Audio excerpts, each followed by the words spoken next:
আসসালামু আলাইকুম ভিউয়ার্স। বাংলাদেশের সর্বশেষ আপডেট সংবাদে আপনাদের স্বাগত।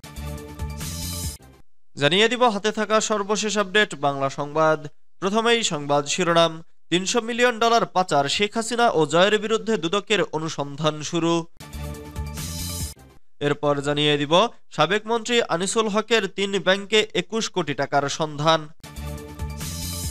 এদিকে দেশ কোনো দলের কাছে ইজারা দেওয়া হয়নি বলেছেন ধর্ম উপদেষ্টা। এরপর জানিয়ে দিব ঢাকা মাওয়া এক্সপ্রেসওয়েতে 10 যানবাহনের সংঘর্ষ, বহু হতাহতের শঙ্কা।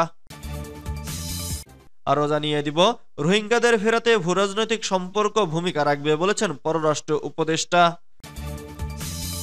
সর্বশেষ জানিয়ে দিব আইনজীবী আলিফ হত্যা তদন্ত কমিটির সব সদস্যের পদত্যাগ। এতক্ষণ শুনছিলেন সংবাদ শিরোনাম, এবারে বিস্তারিত। তবে অনুরোধ থাকবে ভিডিওটিতে একটি লাইক করবেন এবং কমেন্ট করে জানিয়ে দিবেন কোন জেলা থেকে আপনি আমাদের এই ভিডিওটি দেখছেন। $300 মিলিয়ন পাচার, শেখ হাসিনা ও জয়ের বিরুদ্ধে দুদকের অনুসন্ধান শুরু। নিউ ইয়র্ক ও লন্ডনে $300 মিলিয়ন পাচারের অভিযোগে সাবেক প্রধানমন্ত্রী শেখ হাসিনা ও সজীব ওয়াজেদ জয়ের বিরুদ্ধে অনুসন্ধান শুরু করেছে দুর্নীতি দমন কমিশন। রোববার 22 ডিসেম্বর সকালে দুদক সূত্রে এ তথ্য জানা গেছে। এর আগে 9 প্রকল্পে 80,000 কোটি টাকা অনিয়ম ও দুর্নীতির অভিযোগে সাবেক প্রধানমন্ত্রী শেখ হাসিনা, তার বোন শেখ রেহানা, ছেলে সজীব ওয়াজেদ জয় ও মেয়ে টিউলিপ সিদ্দিকের বিরুদ্ধে অনুসন্ধানের সিদ্ধান্ত নেয় দুর্নীতি দমন কমিশন। 17 ডিসেম্বর থেকে তাদের বিরুদ্ধে অনুসন্ধানের কাজ শুরু হয়। দুদক সূত্র জানিয়েছে, রূপপুর পারমাণবিক বিদ্যুৎ প্রকল্প, বিশেষ আশ্রয়ণ প্রকল্প, বেবজা সহ 9টি প্রকল্পে এসব অনিয়ম ও দুর্নীতি হয়েছে। সাবেক মন্ত্রী আনিসুল হকের 3 ব্যাংকে 21 কোটি টাকার সন্ধান। আইন বিচার ও সংসদ বিষয়ক মন্ত্রণালয়ের সাবেক মন্ত্রী আনিসুল হকের 16টি ব্যাংক হিসাবের সন্ধান পেয়েছে দুর্নীতি দমন কমিশন। ওই হিসাবগুলোতে প্রায় 21 কোটি টাকা জমা থাকার তথ্য মিলেছে, যা ইতোমধ্যে ফ্রিজ করা হয়েছে বলে জানা গেছে। আনিসুল হকের হিসাবগুলোর মধ্যে ব্র্যাক ব্যাংক বনানী শাখার 6টি হিসাবে ফিক্সড ডিপোজিট হিসেবে 5 কোটি টাকা এবং অন্য এক হিসাবে এসসি গোল্ডেন বেনিফিটস হিসাবে 50,81,000 টাকার তথ্য পেয়েছে দুদক। দেশ কোনো দলের কাছে ইজারা দেওয়া হয়নি বলেছেন ধর্ম উপদেষ্টা। অন্তর্বর্তী সরকারের ধর্ম বিষয়ক উপদেষ্টা ডক্টর আফমা খালিদ হাসান বলেছেন, এদেশ কোনো দলের কাছে ইজারা দেওয়া হয়নি। শনিবার 21 ডিসেম্বর রাতে কক্সবাজারে ইসলামিক রিসার্চ সেন্টারে 21তম বার্ষিক সভায় একথা বলেন তিনি। ধর্ম উপদেষ্টা বলেন, কয়েক মাসের মধ্যে 16 থেকে 17 বছরের জঞ্জাল সাফ করা সম্ভব নয়। এরই মধ্যে সংস্কার কাজ শুরু হয়েছে। সিসি সহ নির্বাচন কমিশনার নিয়োগ দেওয়া হয়েছে। জানুয়ারিতে শুরু হবে ভোটার তালিকা হালনাগাদ, আর আগামী মার্চের মধ্যে শেষ হবে রাষ্ট্রের সংস্কার কাজ।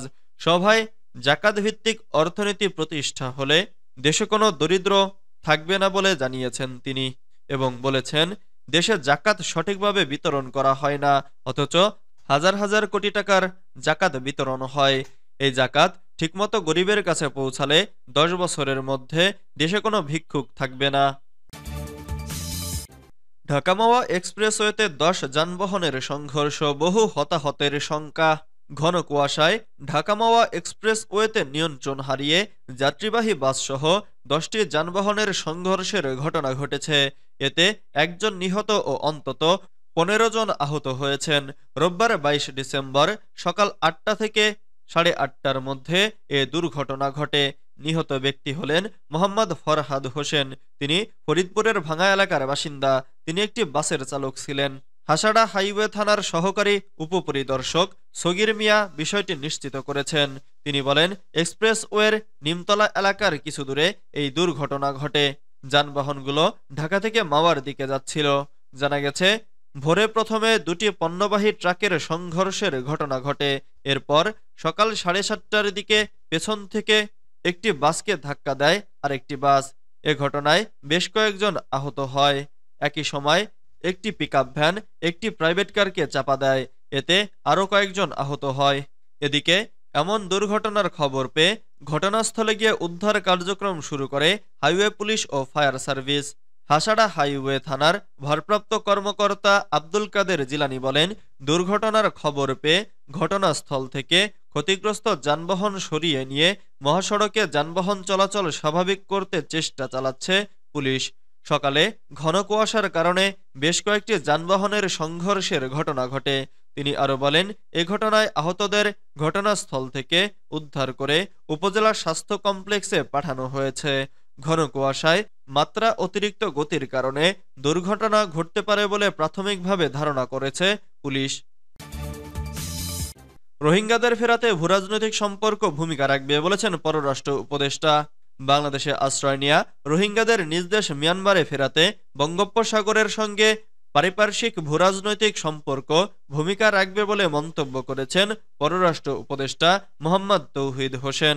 রোববার ২২ ডিসেম্বর সকালে রাজধানীর বিআইআইএসএস অডিটোরিয়ামে বঙ্গোপসাগরের সঙ্গে পুনর্সংযোগ স্থাপন অভিন্ন স্বার্থের খোঁজ শীর্ষক সেমিনারে বক্তৃতা করেন তিনি। পররাষ্ট্র উপদেষ্টা বলেন, বঙ্গোপসাগর কোনো ইকোনমিক্যাল জোন না হলেও ইকোলজিক্যাল জোন হিসেবে ব্যবসা বাণিজ্যের দ্বার আরও উন্মোচন করবে। তিনি বলেন, রোহিঙ্গাদের মিয়ানমারে ফেরাতে বঙ্গোপসাগরের সঙ্গে পারিপার্শ্বিক ভূরাজনৈতিক সম্পর্ক ভূমিকা রাখবে। সেমিনারে আরও উপস্থিত ছিলেন বাংলাদেশে নিযুক্ত জাপানের রাষ্ট্রদূত ইয়োয়ামা কিমিনোরি। তিনি বলেন, বাংলাদেশের রাজনৈতিক উন্নয়নে জাপান ভূমিকা রাখবে।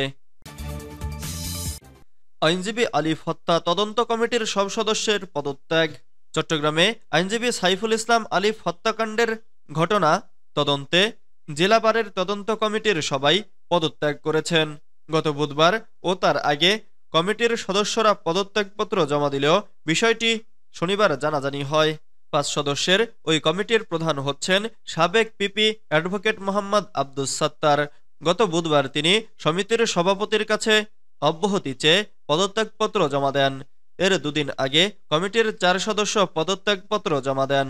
আইনজীবী মোহাম্মদ আব্দুস সাত্তার বলেন, আদালত প্রাঙ্গণে সংঘর্ষ, ভাঙচুর ও আইনজীবী আলিফ হত্যার ঘটনাটি অত্যন্ত স্পর্শকাতর।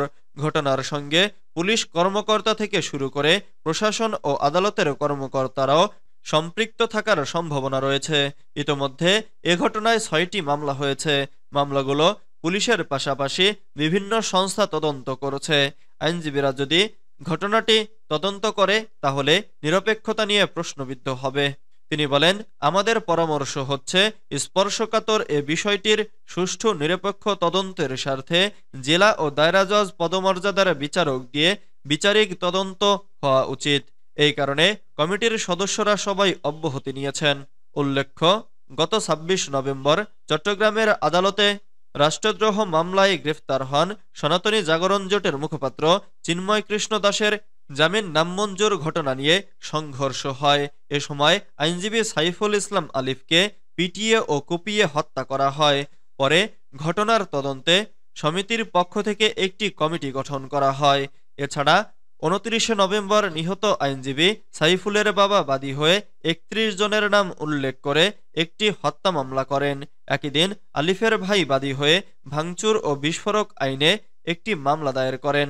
এর আগে পুলিশের ওপর হামলা, কাজে বাধা, আইনজীবী ও বিচার প্রার্থীদের ওপর হামলা, ককটেল বিস্ফোরণের আরও ৪টি মামলা হয়। এর মধ্যে পুলিশ বাদী হয়ে ৩টি মামলা করেছে। সবগুলো মামলায় গ্রেফতার আছে ৪০ জন। তাদের মধ্যে হত্যায় জড়িত থাকার অভিযোগে ১১ জন গ্রেফতার রয়েছেন।